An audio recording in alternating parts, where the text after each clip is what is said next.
Okay, so I welcome you all in this second day, session 2, and we are having Dr. T.G. Lakshmi ma'am with us. So we are pleased to have you, ma'am. Ma'am is going to address on the topic that is Web 3.0. Before starting the session, let me introduce her. Ma'am is currently working as Head Digital Learning Solution and Centralized Content. Ma'am identifies as an education researcher. Her primary interest lies in large-scale EdTech intervention for skills such as computational thinking and scientific inquiry. She is currently with an education foundation leading a large-scale EdTech implementation project in government-recognized school in Mumbai. She has won several research awards like Mindtree Researcher Award and Future Digi Leader Award in Sweden also. So I welcome you, ma'am, once again.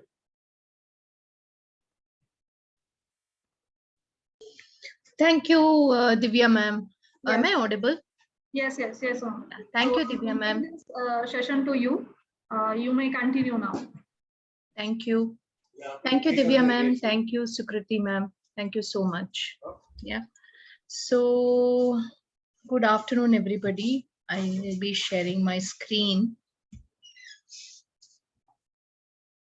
I hope the screen is visible. Yes, ma'am. I am. Yeah. Yes. Yeah. So I am just going to be stopping my video because I'm just saving bandwidth. Yeah. Okay. So good afternoon, everybody. And I thank Sukriti ma'am for, helping me in all these operational aspects of registering. And thank you for the wonderful introduction as well, Divya ma'am. Really appreciate. So let's get to where I want to talk to you about for the next 2 hours, which is implications and opportunities of Web 3.0 in education. And before I start and I begin, a small intro about me. What are my identities? I'm a mother to 2 kids. In Mindtree, Teradata, Wipro Technologies. I've also been a teacher in Thakur College of Engineering and Technology for 3 years, teaching undergraduate computer engineering courses for computer engineers as well as mechanical engineers. For some time, I was teaching mechanical engineering first year students computer program. So, and from Thakur College of Engineering and Technology, I finished my master's in engineering as well while teaching. So that's an interesting point that I want to highlight. And I'm also love singing as a hobby, and I'm a meme creator. That's another identity that I have. And like I said, like Divya has already spoken about, my major identity is as an EdTech researcher, specifically computing education research, and I'm school education space. So those are my identities. And some general pointers throughout this session is I will use the examples, projects, and readings that was part of my PhD at IIT Bombay. So those are the literature that I will refer to. And since I have my expertise in EdTech, the current examples of and applications of the products will be limited to the EdTech domain space, which is, I think, quite the interest for the audience also, because we see a lot of educators and teachers in the audience. And yes, I would want it to be a dialogue the whole session. So please, participation is mandatory. So you will see this pink slide wherever that comes up. I would request you to, like, open the chat box and, respond to some of the questions and be as much as participatory as possible, because that will help us maintain the engagement in the session. So at the end of this talk, I want to demystify what is Web 3.2. Kya hai? What is Web 3.2? I mean, is it something that we already know, or is it something totally new? What is this? And also identify what are the features and drivers. What are the features and drivers, and how do we inculcate them into our engineering courses? That I think would be an interesting thing, because I have seen in my limited experience of 3 years, I've seen whenever we give an example that is relevant in the current technology, students immediately have an interest in that concept and interest in that topic. So how do we map them to the course content in engineering? So this is what I intend to do in this 2 hours, demystify and also identify what are the features and drivers and how can we inculcate them in the course content in engineering courses. So why, right? So this is something that I encourage everybody to ask, why should we do this, right? So let's take a step back and understand why we want to do this. Why bother? Why should we even go and understand what's Web 3.0 and why should we do that? So let's take a step back and see in 1765, that's the first revolution started, which was the mechanical revolution, right? And then as you go ahead, in 1870, there was an industrial revolution, right? Then in 1969, 1970s, it was all about automation and production and processes, right? Then today we are in the new technologies. This is IoT, they talk about AI, they talk about cryptocurrency. That's the revolution that we are in today, right? So in this, what is an important aspect that you see as we go from left to right? Anyone wants to talk about it, or anyone wants to chat, write it in the chat box. The question is, as we go from left to right, what is an observation that you see?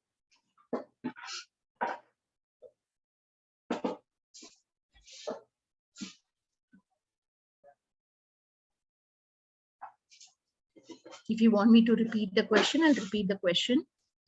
In this slide, in the timeline, as we go from left to right, what is the observation? We are moving towards automation. Thank you, Sheetal, Dr. Sheetal. More focus on end user and consumer. Thank you, Dr. Pavan.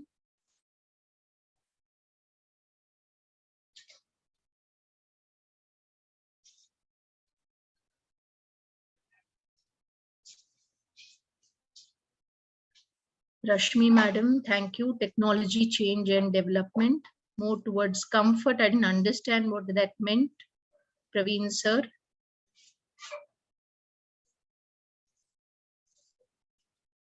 If you're talking, we are moving towards more comfort seeking things, okay, as humans. Maybe that's what I understand. Life is more easy. Okay. Thank you, Praveen sir.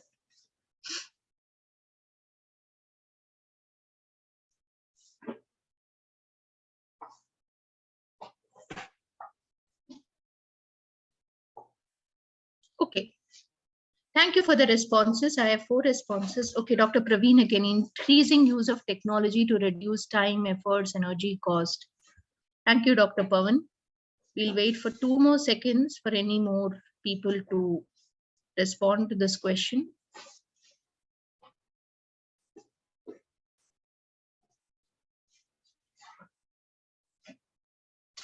Okay, thank you. So I'm closing this poll now. And they're all very valid answers. Dr. Pavan,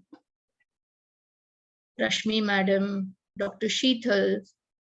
But what I want to also highlight is, are you seeing the gap decreasing in this revolution? Right? From 1765 to 1870 was a huge gap. Then from 1870 to 1969, the gap is lesser. 1969 to today, the gap is even more less, right? So the point that I want to bring in here is the world is changing and evolving at an exponential speed, okay? The change is the only constant, and the change is becoming exponential in the case of the current world, right? So that's what we are at. Okay, So now again an activity. Yeah, the pace of innovation is fast, Dr. Pawan. So that's what I want to bring in here. The pace of change is fast, is what I want to bring in here. So here, if this is an activity that I want you all to take 5 minutes, please look through this data. So tomorrow you have a session with Dr. Sheetal ma'am on Tableau and how to create such fancy infographics. So this is an important data, very relevant for us, about the number of institutions in engineering and technology from 2013 to 2021. And in that, how has been the student enrollment, their passing percentage, the placement, and the employability, right? So the question to all of you is, come up with two inferences, one as a faculty and the other as a learner, as a student. I'm asking all the teachers to wear two hats. One is as a faculty, what is your inference? And as a learner, as your student, as your own student of first year, second year, third year, or fourth year, what is the inference? I'll pause. And if you're done, you can write it on the chat like everyone did.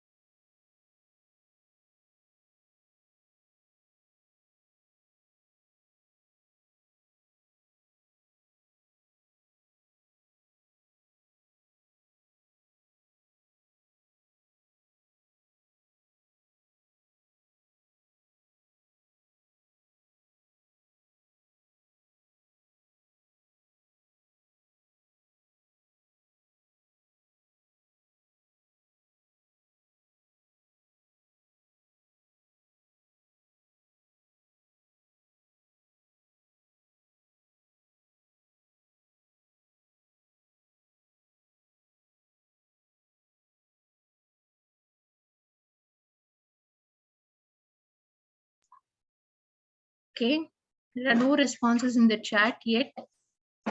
If we want to unmute and speak, please feel free. If it's too much of a typing for you.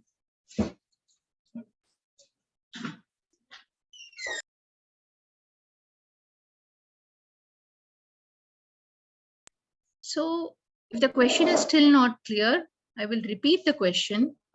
So here you see a infographic which talks about the number of institutions from number of engineering and technology institutions from 2013 to 2021.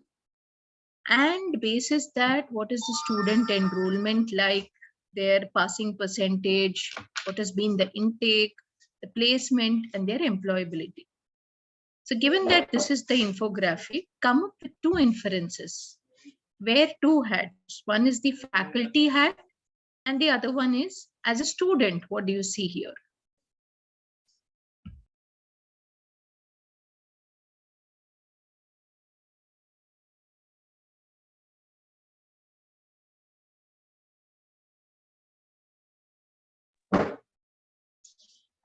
Okay, so as usual, I think he's the most responsive, Dr. Pawan. He's saying adapting to change is must.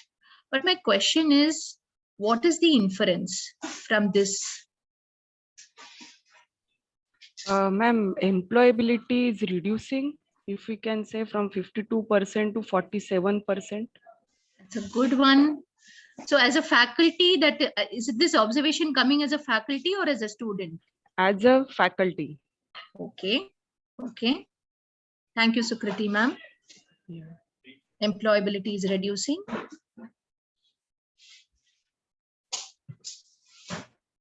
Anyone else?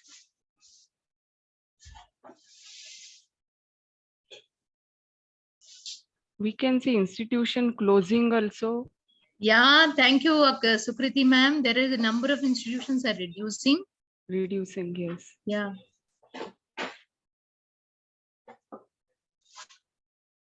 That's a good observation, Dr. Sheetal. Looking to placement, learners will have less interest in choosing engineering. As a learner, you're absolutely right. You're going to look at the data, no, and say, "Kyun padhu main engineering?" But sir, Dr. Pawan, again, I'm asking you to take inferences from this infographic. ये data से आपको क्या दिख रहा है? We are not talking about job roles. We are not talking about, change in faculty. Yes. Shama madam has a very interesting observation. Placement is less compared to admission. Compared to admission, if you say, the placement is less, right?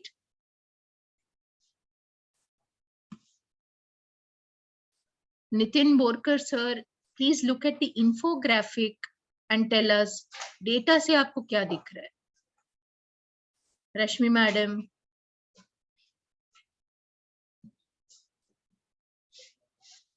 Yeah, thank you for your responses, right?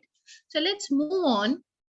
I'll close and I'll kind of Sukriti ma'am, Shama ma'am, and one more ma'am had kind of spoken about Dr. Sheetal, right? Dr. Sheetal.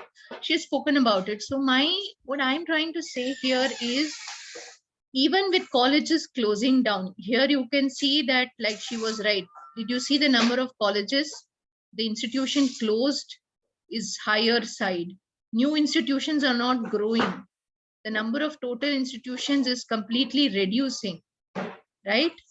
And here what you see, given that the intake is this much, intake is also reducing. Do you see a great gap between the intake and the enrollment?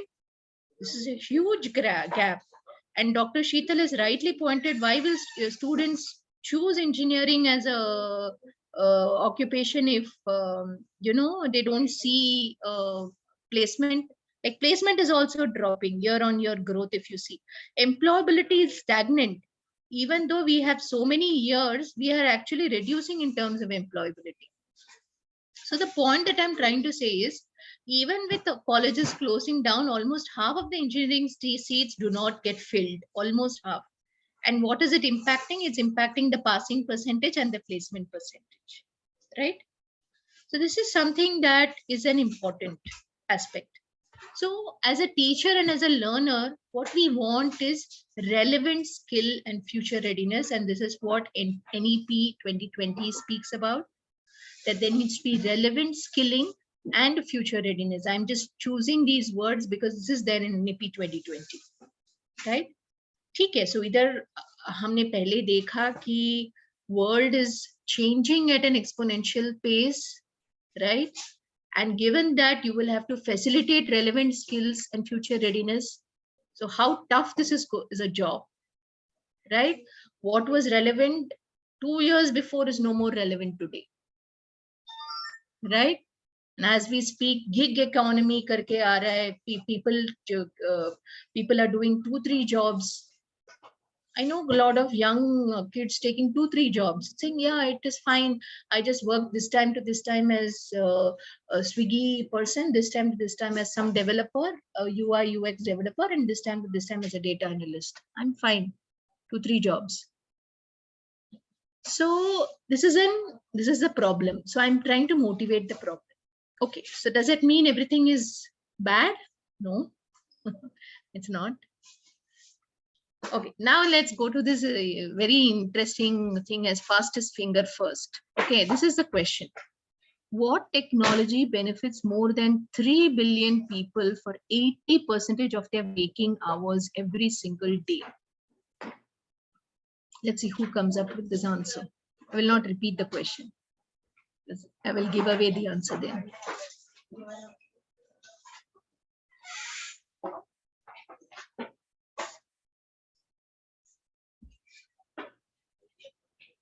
Google. Okay. Okay. Mobile. Okay.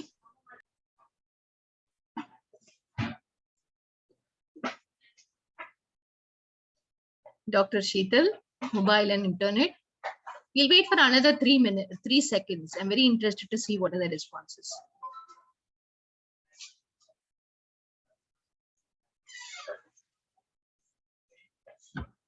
IoT.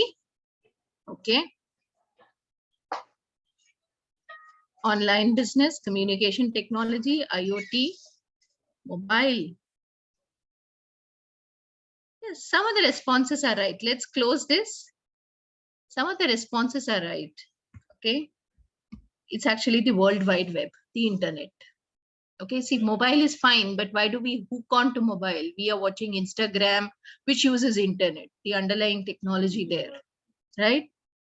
Our Google Maps or Google, we use Google. How is Google so accessible to us? Because of internet, because of the World Wide Web, right?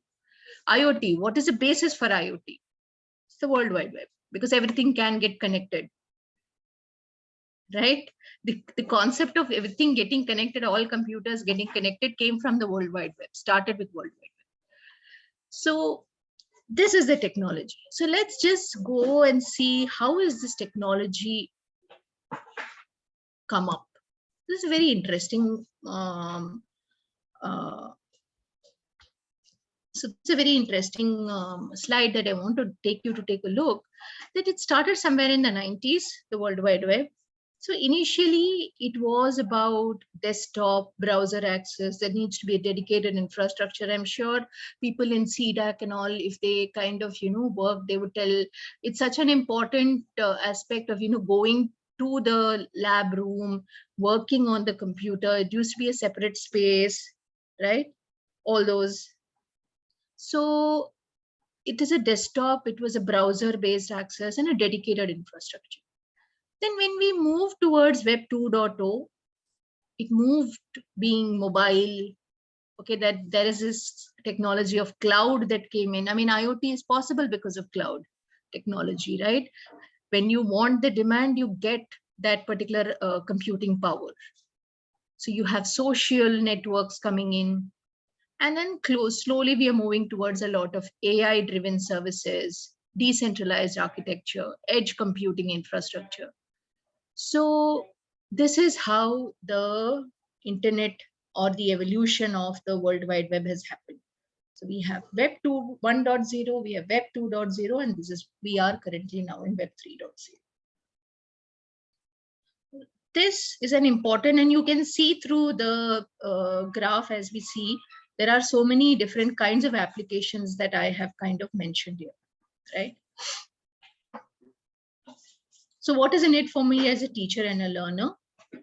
Facilitate in this context of ever-changing and exponentially changing world, facilitate learning of relevant skills and future readiness in the World Wide Web technologies is what we are going to talk about in Web 3.0. Okay. So hope I have kind of, taken you through all the important aspects of motivation, and motivated why we have to pay attention to Web 3.0 and generally World Wide Web technologies, because it's very relevant and it involves future readiness. So I hope you're all motivated enough in this talk. So now moving on to what is Web 3.0? What are the drivers of Web 3.0? What is the features of Web 3.0? Okay, so that's like Sukriti ma'am, everyone, everyone said mobile, right? What does mobile give you access to? Mobile gives you access to the internet, and it is in an always connected state, right? So that is a driver for Web 3.0, that there is mobile available and it's always connected state to the internet. The other one is cloud, because now renting of whatever processing capabilities and managing those capabilities and storage, everything is so easier now, right? You don't need actually a great power processing computer. You can just buy that on AWS or any of those DigitalOcean, of those cloud those.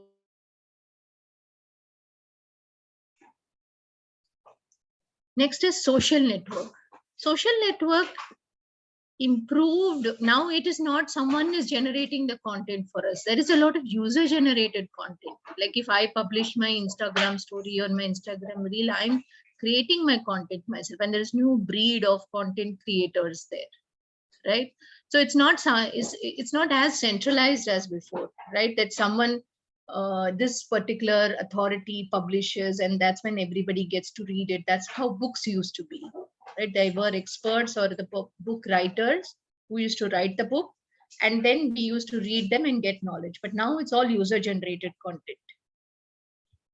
And there's a lot of space for varied communities. Like you have even in Twitter spaces, you have a lot of this digital spaces coming up. I don't know if you attended some of them. There is a Twitter space. There is a, I don't know, there is an Instagram space because I'm not on Instagram. So there are a lot of spaces for varied communities that are coming up, right? So these are all the drivers of Web 2.0. So Web 2.0 greatly increased interaction with social inclusion. But now what has happened is there is a lot of user-generated content, and it needs to go beyond interaction. It needs to lead to some knowledge. Let's say, for example, if you Google, you're not going to get knowledge. You're just going to get a list of links, right? It is up to you to generate knowledge out of that information, right? So when we had Web 2.0, these were the drivers that were available. But now we need to move towards interaction with knowledge. Okay. So these next 2-3 slides are what I call the money quote or the money talk, which is the essence of what is Web 3.0. So Web 3.0 is also known as semantic. So whenever we attach the word, we all know, we're all very relevant and aware of the word semantic. Semantic meaning means adding meaning, right? That enables machines to understand the meaning of information. Now, machines can't really understand what is the context, what is it that they're asking. You always need to, like we have, right, garbage in, garbage out. So we have to explain everything so as to get the particular information. But now with this information, there is a meaning that gets added. So Web 3.0 helps in reaching meaningful information by filtering out a lot of erroneous data that the user searches over the internet. Okay, so these are some definitions. We all love definitions, I'm sure, as teachers. Definition ki to hum 2 mark late hain question. But now I want to move ahead and ask you all, can you think of an application? Basis this definition, can you think of an application? That's my next question, in fact. Yeah. Can you give some example of Web 3.0 application? I'll keep the definition slide here for you all to reflect. And we may not now chat. You can just, open your mic and you can speak if you're comfortable. Google Scholar.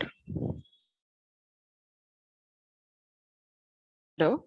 Yes, Sukriti ma'am? Google Scholar. Okay, that was one example. Anyone else?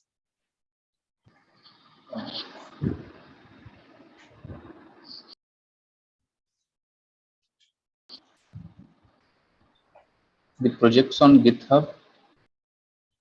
Projects on GitHub. Thank you, Dr. Pawan.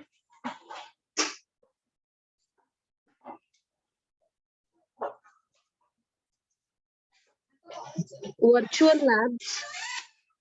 Thank you, Rashmi ma'am.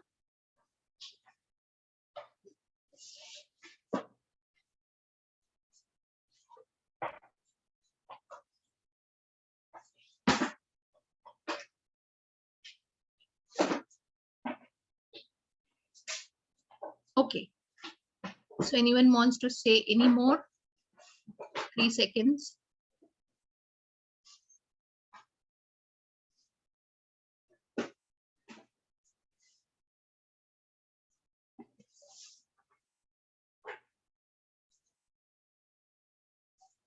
Okay. There was blockchain, Prachi ma'am. Okay. ResearchGate. ResearchGate. Okay. Ma'am, Prachi ma'am, Dr. Pawan, Rashmi ma'am. Yeah, for all those answers. Google Classroom, Praveen sir. Thank you. Okay, so let's go and examine the application and come back to the definition again.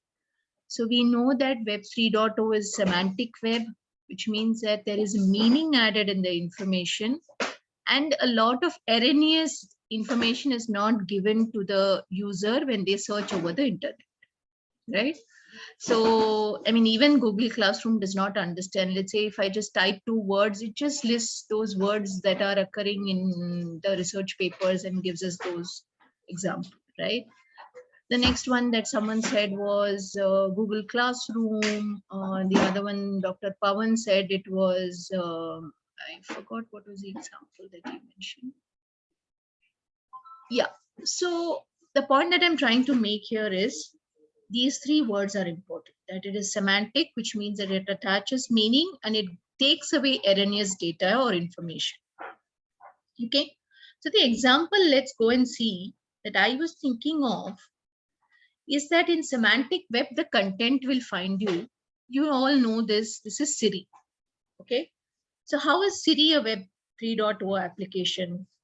Because if you're a vegetarian and you just ask Siri, best places to have dinner, Siri will offer only recommendation on vegetarian restaurants near your location without you having to tell that you're a vegetarian.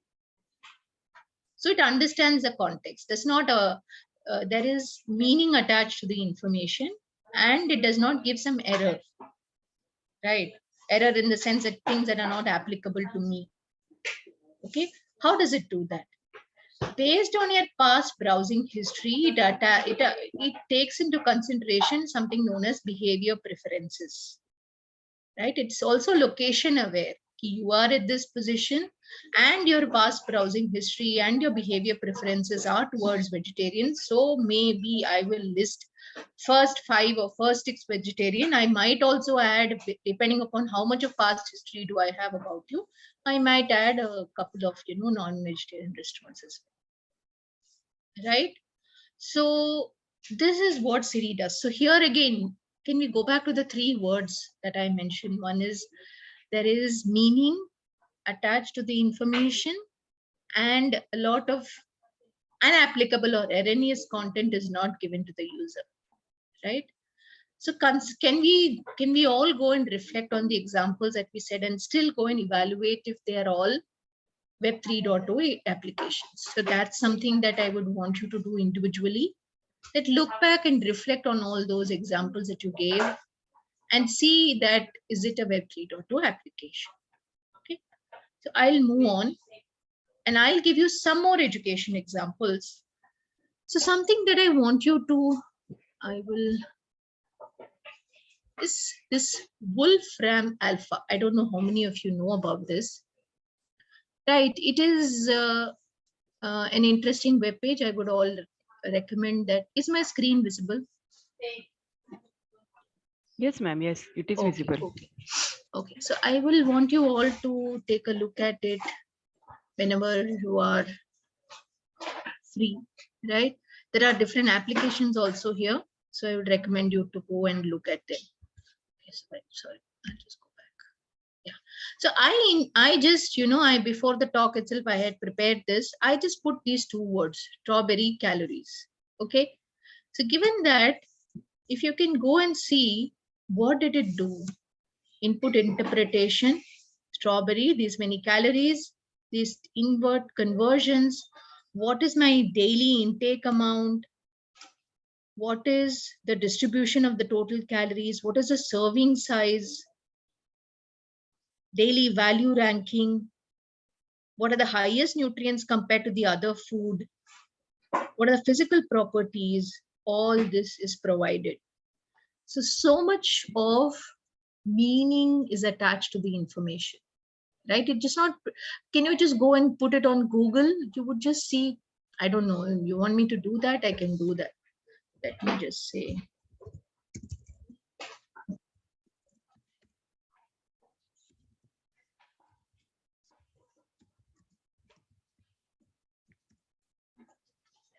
Just tells me different nutrients, whatever. So this is, are you seeing the difference between Web 2.0 and Web 3.0? Yeah, those 3 things that I keep talking about. There's a lot of meaning attached to the information and erroneous things that I'm not really relevant or not really required is given away. Okay, So this is something very interesting. Wolfram Alpha. Okay, this is one example, right? There are other examples also, like you have 3D virtual communication in the metaverse. I don't know how many of you tried metaverse. Would urge you to try it. When you go, what really happens? There is context attached. Your preferences are taken into consideration, right? There are a lot of mobile education apps these days. In the Singapore University, they have developed a app for science. Okay, when third standard, fourth standard kids have these mobile applications in their mobile, what they do is they kind of they're going to a garden. The mobile immediately says, oh, you are in a garden. In your science subject, you have learned about photosynthesis, you've learned about so many topics. Do you want to see what really happens? That is augmented reality. They go and scan a plant maybe, and then, the photosynthesis process explained to them. They go to a museum, they can talk about history. These are the applications that are being developed in the Web 3.0 for education. You might want to search about them. A lot of context aware education wherever they go, right? Internet of Things is one more. There was a lot of, in the current audience, there were many answers towards that. Internet of Things is one more. So you might want to check what's happening in Internet of Things. There are a lot of education apps coming on Internet of Things, right? Then the other one I want to also show you around is interactions in real world. How are interactions in real world happening, and how is all these three aspects that I keep talking about, meaning attached to information and erroneous things are not shown to users. There's an interesting thing in dynamic land. So this is a not for profit, and they work in computing together, right? So what they do is they work in all these are papers, and they develop code and programs, and using this, and this is all happening in the real world interaction. So like, even if there is a program error, it will not work. It is not something it is language, right? So in physical material, so if you want to see what really happens, this is how kids are happening. Kids are studying. This is one more example of a 3.0. 3.0 does not only mean that you talk about cryptocurrency, you talk about blockchain, you talk about, this is Internet of Things, right? Small paper, they are easily connected to each other. Okay, it is in a language that is understandable to the learner, and a lot of erroneous things are not shown. There is meaning attached to the information, and this is how they are learning computing. This is an example, right? An Internet of Things. So you can see here, this is a very interesting thing, right? People are making, I'm talking about the left one here. So they're making something, and basis that the light is moving, and whichever position they kind of move, the particular thing moves. And here also they just have a tabletop turner, and then we have it in our dining table. They turn it, and there are the googly eyes sees some shapes, and that is getting projected here, right? Here also, with just a book, they are making some sort of story or something. Yeah. So an Internet of Things, and this is how Internet of Things can be used in education. We can get our students to do this, right? So this is one thing that I wanted to share. So I've shared two examples, education examples. Yeah. So this is also one of the important slide in the talk. Okay. If you look, we saw in Web 2.0 what were the drivers. Okay, to just refresh, we spoke about mobile, we spoke about cloud, and we also spoke about social media. But the drivers in Web 3.0 are more on it. Let's see what has happened to a mobile. A mobile has become as powerful as a computer, right? So a lot of processing can happen over the edge. That's when it's edge, data processing at the edge. Okay. There's a lot of decentralized networks. In the sense, you don't have everything central, not one person is publishing. Yeah, there is so much of social content being generated. So there is decentralized networks, and they can sell and exchange. right? You're doing prediction and then taking actions. Okay. But what is the basis feature of 3.0 is that it is open. It's built on open software. It is trustless in the sense it allows participants to interact without a trusted third party because it's decentralized. In a centralized network, you need a third party which authorizes that this person is a trusted party, this person is a trusted receiver, this person, if you remember all the TCP/IP protocols, right?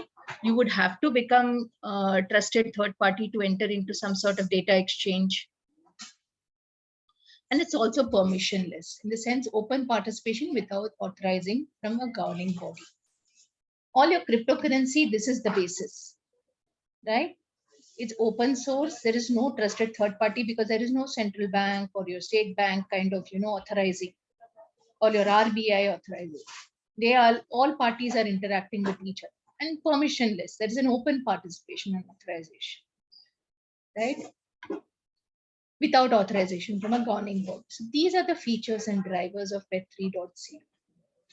So whenever we build applications, we need to make sure that this is the basis. And if you have to call it a Web 3.0 application, these are the features and this should be the driver, right? You will have to utilize edge computing. We will have to have decentralization and all these other features, okay? Artificial intelligence, obviously. So that's why artificial intelligence is now becoming so important and is such a hot field and very relevant in Web 3.0. So you cannot say that, you are doing some AI on a server and then saying it is a Web 3.0 application. No, the artificial intelligence should be robust enough to sit in the edge. It should be open, it should be trustless, and it should be permissionless. And that's when we call it a 3.0 application. Right? So someone spoke about GitHub. GitHub is an excellent form of, open source software. Right? Someone did spoke about GitHub. It's an excellent form of open software, open source software. If at all you open up because some people can have their code as private, but if you kind of, make it public, then it's an excellent form. People can see, people can build on top of it, right? So this is an important part of the slide. Yeah.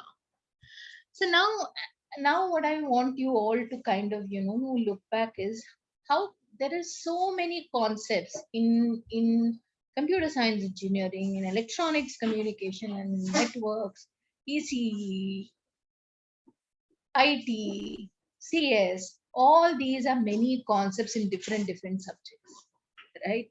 We can easily list down the course and which is a concept that touches on these features and drivers in Web 3.0. That is something that I want you to do, but you can take it back and you can do it as a homework, because I thought if it's a physical thing, we could do it, but already. Programming in Python, you have so many packages available for artificial intelligence, machine learning algorithms. The feature or driver of Web 3.0 is AI. In data structures, we speak about data integrity, because if it needs to be open and it is permissionless, it is trustless, so there needs to be some amount of data integrity. How do we ensure such data integrity? Talk about decentralized data networks. Sensors and system integration. This is an IoT. The whole aspect of IoT comes from system integration. And even if we talk about sensor, what are the processing capabilities of the sensors, right? It needs to be about the edge computing.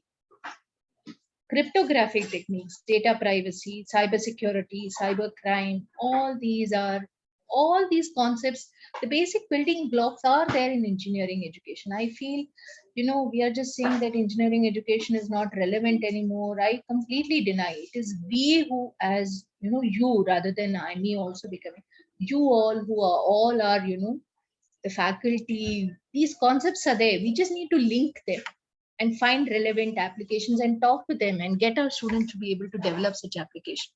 They will become future ready and they will have relevant skills. If you just teach them as concepts, they will not be able to link. And this is actually from NITTR Chandigarh. You can take But if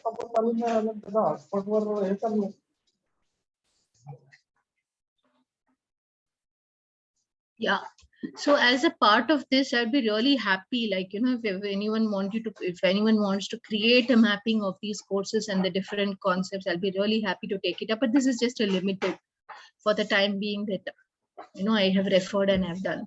But something like that, you guys can do it in your own engineering college. And develop a small short bridge course and offer it up on NPTEL, saying the same concepts, because these concepts are varied in different subjects in different years. Just to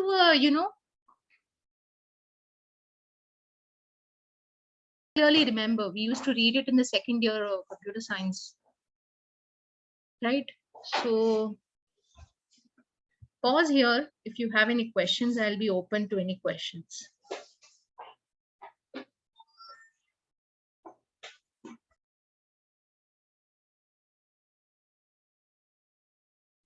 Hello, Lakshmi ma'am. Yeah, Sukriti ma'am. Yes. Can we use some of the tools or something in Web 3.0 for our daily teaching? Yes. Please use Wolfram Alpha. Okay. Please explore Wolfram Alpha. Okay. You can definitely use. Okay, ma'am. Means for assignments or something like that, or for what? How? I think, yeah, to understand how the important aspect would be when you are in maybe fourth year or somebody, you can ask them to look at Wolfram Alpha. How is it able to do all this aggregation? How is it able to do this? Create your own Wolfram Alpha in the school, in the in the department. Okay. Okay. You can ask them to see it as an example. They don't call themselves Wolfram Alpha is not a browser, but they call browser or a search engine. They call themselves as a computational engine. If you go and see, I actually, when I started looking at, I also didn't know. When I started looking at Web 3.0, that's when I realized, oh, this is available. They call themselves as computational intelligence. Okay.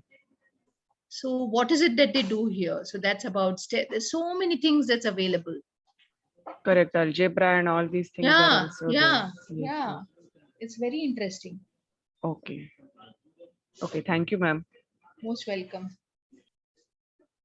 I'll be more happy, some of the computational, like this Internet of Things sensors, like, some of the ECE projects. I clearly see some of the ECE projects can be how to learn certain things.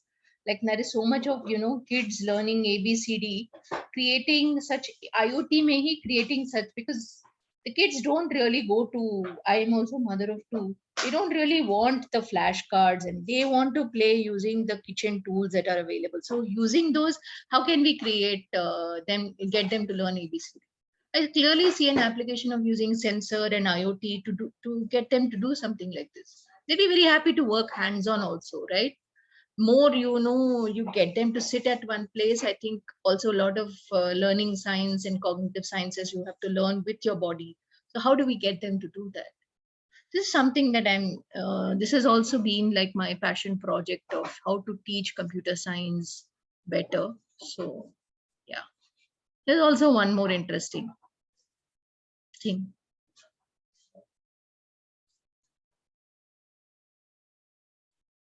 So we'll get to the most important slide that we were at. Yeah, so again, I reiterate this point. So nothing is new in the world, right? It's always, when they say something is new, I'm always very skeptical because it is built on something that is already existing. So these underlying concepts are already there as we see it in front of us. It is like, I invite you all, the faculty, the teachers, to find those links and get our young students to make more use of those links, and get them to have those relevant skills in the future readiness. Think of a project in the final year. If some students are able to do this, it's fantastic. I mean, anyone would be really happy to have those children. And also, like, these concepts are already available. So do enter your ECE faculty and the computer science CS faculty can come up together, do an NPTEL course on what is Web 3.0 concepts refresher. Yeah, it'll be interesting.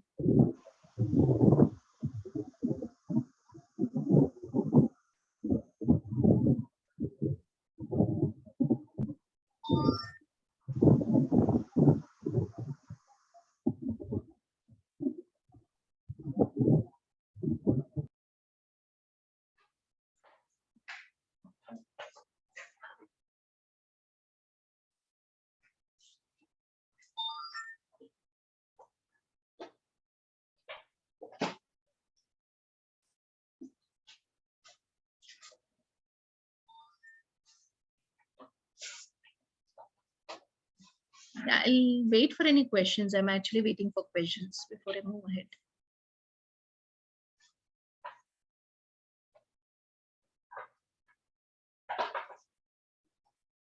Madam, is it a open source software? Yeah, ma'am. Thank you, Rashmi, ma'am. See, whatever Web3 applications are available, all need to be open source. If they are not open source, they can't be called a Web 3.0 application. Right? Yes, you're absolutely right. That's why, kya ho raha hai na, social media mein, if you go and see, lot of these Web 3.0 developers are forming communities. Like I know communities in Bangalore, in Mumbai, they all advertise on Twitter and say we are doing a meet. So people are all meeting and coding together to create applications. We should get our students to be part of it as a part of IEEE, find such, communities, get our students to talk to those communities and develop applications with them. Skills for our students. Thank you, Rashmi ma'am, for that question. Thank you, madam.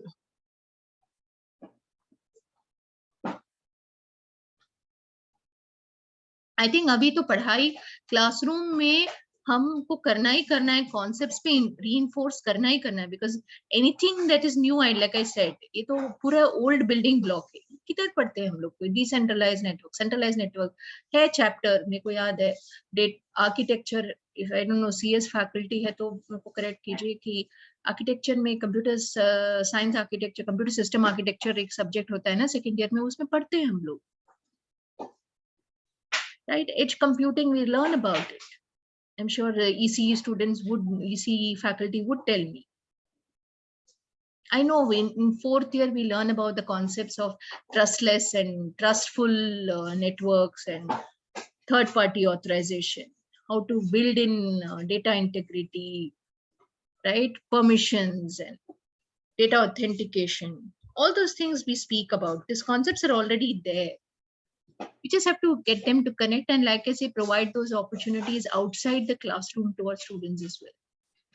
In such meets and such hackathons, in in the projects,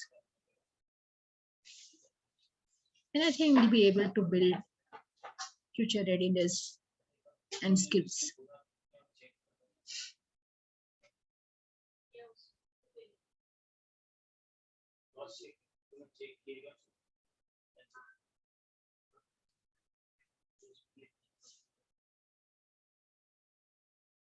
Any more questions? Because this is an important slide and I want to spend time on this. Madam, can I ask a question? Sure, please go ahead, madam. Please. Actually, I am from electrical engineering. So Yeah. if I want to, my topic is electromagnetic fields and waves. Okay. So how can I, like the coming semester, I'll be teaching this, and for ME, it will be power electronics and drive circuits. So these two subjects, if I want to like take the help of this Wolfram Alpha, then how should I go about it? Because that is I was just started thinking over it. Like, how should I proceed for any subject? So can you just tell me the generalized steps? Sure. Okay. What I would, yeah, someone wants to answer her question. Okay. So I really appreciate your thing, how you are starting to think how to integrate Web 3.0, and so this is where we'll have to go very carefully. Wolfram Alpha might not be directly applicable to power electronics or any of the subjects that you're teaching, but in statistics or in differential equations, I'm sure when you talk about Wolfram, you would do those power electronics, there would be some sort of calculations that you do. So see how you can include those calculations, those analytics, those differential equations, use that. But be very careful, okay? So Wolfram Alpha was built for school education. So if you go and read about it, you will know. It was built specifically for school education, right? But can we use it for, let's say, masters in engineering and bachelors in engineering? I highly doubt. But what we can do is, get them to see that such applications are available, right? That's number one. Number two is, what I want you to again look at are the features and the drivers. This is an important slide, right? So how would these concepts look like in your subjects that you told me? If you can give me an example. Rashmi ma'am, like, how is edge computing going to be part of it, or how is decentralized artificial intelligence, all this going to be part of? How does it look like? How do so the table that we built, what is a course, what is a concept, and then the features and drivers of three. So we should not jump to applications first and get them to use those applications. Those applications are just an example of how Web 3.0 was. That's why Wolfram Alpha is open source. So when you go and see and look at how the code is being built, you will get our students to build such sites, right? But what as teachers we need to be doing is the course, which is the concept that is closest to the feature and driver of 3.0, right? That's how we'll be able to integrate. I hope I answered your question, Rashmi ma'am. Yes, madam. That I got the gist. Actually, what you said, we should know the extent of our subject and where we can apply the generalized things. And definitely, what I feel like from the project point of view or the case study point of view, in the beginning, for any subject, this can be introduced. And once we are becoming more familiar, I think, then direct usage also can be started. So thank you, madam. Thank you. Thank you.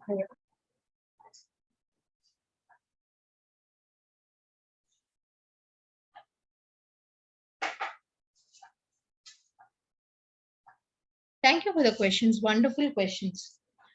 So for the paucity of time, I'll move ahead, right?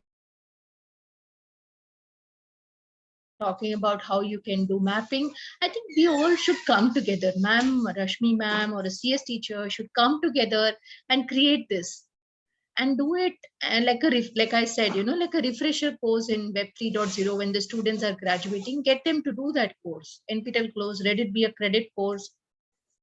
So we'll be able to, get them to be future ready, and those relevant skills will be able to build. Because what really happens is, again, I'm reiterating, I think I'm repeating myself. All these concepts are there in the different years in many of our engineering, subjects. We need to link them. And I think you as teachers can easily link them and present it to our students. And I'm sure our students are really, really, enterprising, and they're very motivated. They'll grasp. And if we can give them opportunities to create, like Wolfram Alpha, dynamic land, how can you create more such applications? They'll be relevant. They'll be very future ready. Yeah. So the benefits that we will actually take if we use Web 3.0 in education is that students will start creating content, and knowledge construction will already be provided to them, but they will start creating. That's an important. A lot of personalization will happen. A lot of contextual learning, like I said, it's in the context. Smart searches will happen. So think about it. Your Google, but a smarter Google, right? That's what is Wolfram Alpha. right? And a lot of transfers, and you can use it to what is blockchain? It ensures that it is data integrity is there, right? And it is an open network, anyone can become part of it. So how can it be used in administration? Can we use it that our students need to just complete a bunch of credits, and those credits can become a blockchain for them, right? So let's say today, now just in time learning, now web 3.0 is the most hot skill. Tomorrow there could be something else, because I said the context, the time is changing. So according to that, can we bring in some courses? How do we collaborate with each other? Something that I keep talking about, that ECE teachers should, in collaboration with CS teachers, create some courses, right? This should be the time, and CS and IT can definitely collaborate in administration and creating such courses, right? These are the benefits that I see personally in using web 3.0 in education. But there are challenges, right? You need to have skills. We need to have information. Privacy is a challenge. Who will do this tagging of this with all so much content that is available? Who will tag all this meaning into this information? Right? So do we need that? This is all research. I don't know. I don't know the answer to this. So does it mean that on top of the web pages, there needs to be some sort of additional coding mechanism to tag? I don't know. It would be a nice MTech project. How to create another Wolfram Alpha on certain web pages, right? So there are challenges, but challenges always get us to move in the right direction. And as human beings, we enjoy challenges. That's good. So exciting times ahead. I think I'm half an hour early, but I'll be very happy to take questions. Pause here. Be very happy to take questions if there are any. Ma'am, can we go to the previous slide? Sure. Okay, now here in administration, we're talking about is just-in-time learning. What is the meaning of that? Yeah, let's say, see, our curriculum is fixed, right? In 4 years, this is what the subjects are. But 4 years is a long time. We saw that in the first, when I spoke about the context, how the world is changing exponentially. Let's say, for example, UX UI is an important skill these days. But I'm really not sure why. But if you go and see in LinkedIn, UX UI, there is a whole number of jobs. So now, considering that we have our students in 3rd year and 4th year, can we just create something that is specific for UX UI? Get our students to do storyboarding and all that skills. So my point is, like, our curriculum is so fixed and rigid in terms of, ye to karna hi hai. So it almost becomes like, you are doing something. I don't know, when was the last time that we created a curriculum in Mumbai University? It would have been, I'm sure it would have been 3 years ago or 2 years ago. When I was doing my master's, there was a whole revision of ME courses. I don't know how. So that's why I'm saying that, we should provide just-in-time learning. Okay, actually with our autonomy, we are getting that flexibility of designing syllabus with the requirements, current requirements. And in our syllabus, we are including internship also, where we are trying, like you are saying, that what is the need of industry currently. So that those topics can be incorporated in that those internships. Yeah. And we can make students ready for the industry. Like Correct. that. Correct. And I want to insist on one thing, that teachers should collaborate. Teachers across disciplines should collaborate. Let's say IT and CS can create this UX UI course for students in the 4th year, because it will be good for them. They can immediately, get a job, get placement. Right? So this is where I'm coming from, that, not only internship, but we should be able to create courses. There is NPTEL, and, you can create your own. Let's say, I'll give you an example. So we created a course on software conceptual design. a 4-week course. Me and my guide, Professor Sridhar Iyer, after we graduated, me, my one more colleague of mine, Dr. Pratish Prasad, he's a professor now. So we three created a course on software conceptual design that was based on the research, my research and his research, a 4-week course. So what I'm trying to say is that, we should, all these concepts are available. Why don't we bring them all together? We know that, array, ye concept aisa linked hai. Why don't we bring them together, do a 4-week course as a refresher course for our students who are passing out? We can get them to be, future ready and industry ready. That's where I'm coming from. And one more question, ma'am. These personal learning agents, what do you mean by this? Yeah.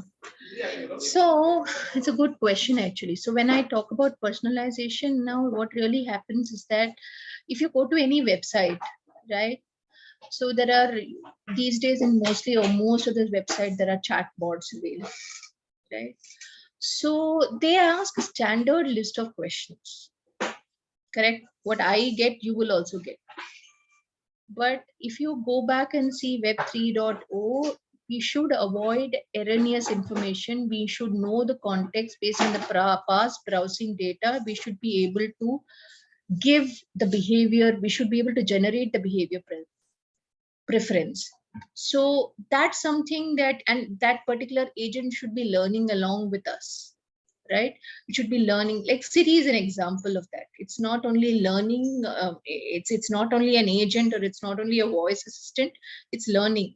And believe me when I say it might be a little very politically incorrect to talk about it. Our Alexa is listening when it is not on also, because it's learning. Why are they doing that? Because they want to create personalization as much as possible. Correct? So that's where we are talking about personalized learning agents available in all forms, in any websites, in many of the applications. This is an important. And we'll have to create such things for our learners also. So how much of personalizations we need to be doing? Can we automate this with blockchain and understanding can we bridge this? What is the student motivated to do? What is the relevant skill that is required for them to do? And then match this. That's what I mean by personalized learning agents. I mean, I'm not sure in education if we have those. No, correct. Yeah. Correct. But we should be able to create those. Yes. Yes. Anybody else is having any questions?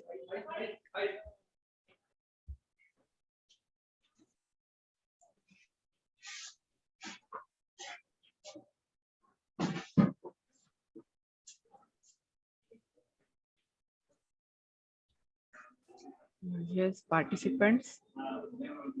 Anybody is having any question?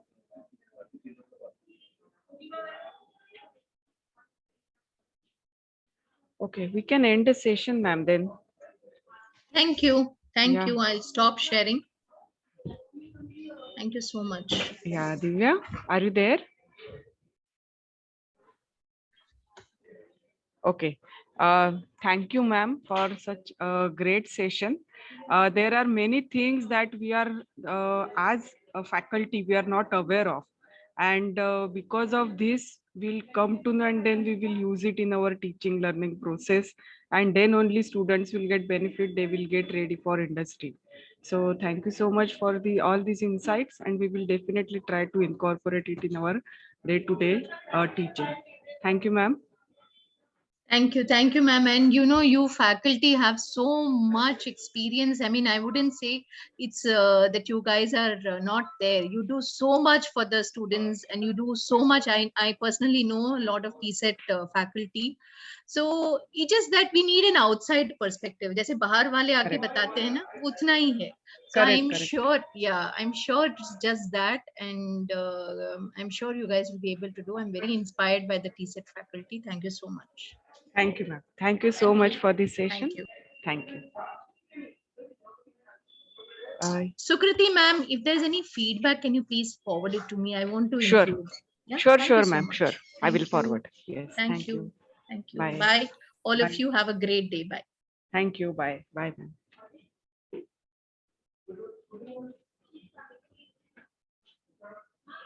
Okay. Participants, we will float the link here in just few minutes. Yes, the link is there already in the chat box. That is for these sessions, attendance and feedback. So please fill that link.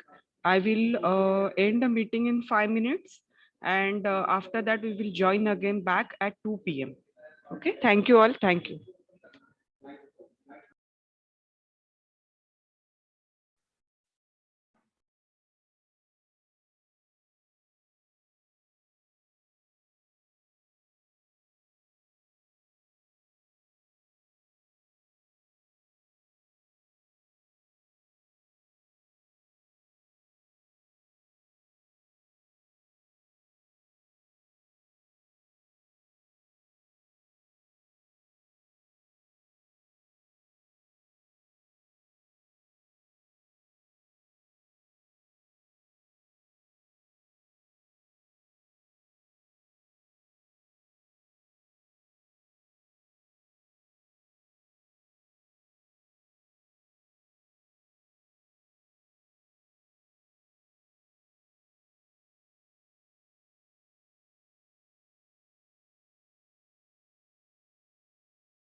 Hello all.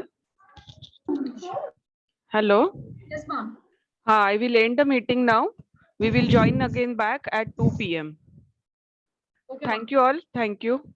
And I request once again to all the participants to be active in the sessions. Thank you all. Thank you.